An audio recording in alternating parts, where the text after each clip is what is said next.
ఈ సింహరాశి వారికి దోషాలు అంటే ఈ జనరల్గా ఈ సింహరాశి వాళ్ళు చాలా మంచివాళ్ళు.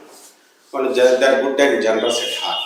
అంటే వాళ్ళు సహాయాలు చేస్తారు, అంటే మాట పడరు అనమాట. సూర్యనారాయణమూర్తి 12 రాశుల వాళ్ళు ఎవరు సింహరాశి వాళ్ళు ఒకళ్ళైనా మంచివాళ్ళు, మిగతా రాశి వాళ్ళు మంచివాళ్ళు కదా అండి అంటే 12 రాశుల వాళ్ళు మంచివాళ్ళే.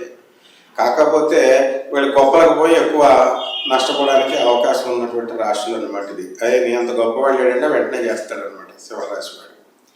అయితే ఈ రవి కనుక, ఆ రవి గ్రహం కనుక మనకి దోషభూయిష్టంగా ఉన్నా అంటే శత్రు ఇంట్లో ఉన్న, శత్రు గ్రహంతో కలిసిన, నేచ పట్టిన ఈ ఇతర క్రూర గ్రహాలు, ఇదే క్రూర గ్రహం అంటే ఇతర క్రూర గ్రహాలతో రాహుతోనో కేతువుతోనో ఇలా కనుక మనకు కలిసినట్లయితే పితృదోషాలు ఏర్పడడానికి అవకాశాలు ఉంటాయి.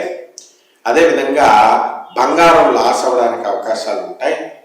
ఆరోగ్య భంగాలు కలగడానికి అవకాశాలు ఉంటాయి. ఆరోగ్యం భాస్కరాదిత్యత్ అన్నారు. అందువలన ఆరోగ్యం ఇప్పుడు కూడా భాస్కరుడి చేతిలో, సూర్యనారాయణమూర్తి చేతిలో ఉంటుంది. కాబట్టి మనం జాగ్రత్తగా ఈ సింహరాశి వాళ్ళు ఎంతసేపు కూడా ఈగోయిస్టిక్గా తయారవకూడదు.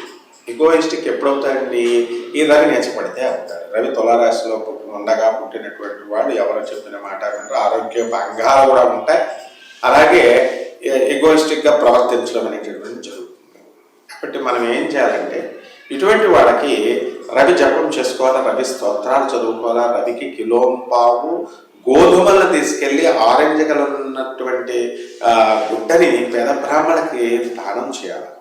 ఈ విధంగా చేయడం వల్ల మనకి రవి దోషం పోతుంది. ఆదివారం నాడు మీరు ఉదయం ఇవ్వండి, ఉదయం 9 గంటలకి ఇవ్వండి. ఈ విధంగా మనకి ఉదయమే లేచి సూర్యనారాయణమూర్తి యొక్క ఆ ముఖం చూడాలా, ఆయనకి అర్ఘ్యం వదలాలా. ఆదిత్య హృదయం అని ఒకటి ఉంటుంది.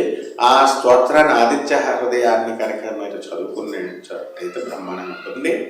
అలాగే మరి 3 పూట్ల రావణ బ్రహ్మ ఎందుకు గొప్పవాడయ్యాడంటే మీరు ఎవరినన్నా చూడండి, శ్రీరామచంద్ర ప్రభువు గారి, శ్రీకృష్ణుడు గారి పులస్త్య బ్రహ్మ మనవడైనటువంటి రావణ బ్రహ్మ, అటు హీరోల్ని చెప్పాము, అటు విలన్ని చెప్పాను. వాళ్ళకి కామన్గా ఉండేటటువంటి క్వాలిటీ ఒకటి ఉంటుంది. అదేమిటంటే సూర్యారాధన, సూర్యుడికి అర్ఘ్యాలు పోస్తారు 3 పూట్ల రోజుకి. ఆ విధంగా మధ్యాహ్నం కూడా మనం ఖాళీగా ఉన్నటువంటి వాళ్ళు పోయొచ్చు, ఎంతసేపు 1 మినిట్ అది.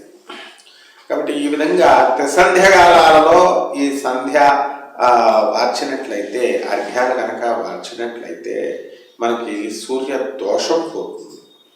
అలాగే ఆదివారం నాడు అసలు ఎన్బి తినకూడదు, మరి ఆ సిగరెట్లు తాగకూడదు, మందు కొట్టకూడదు.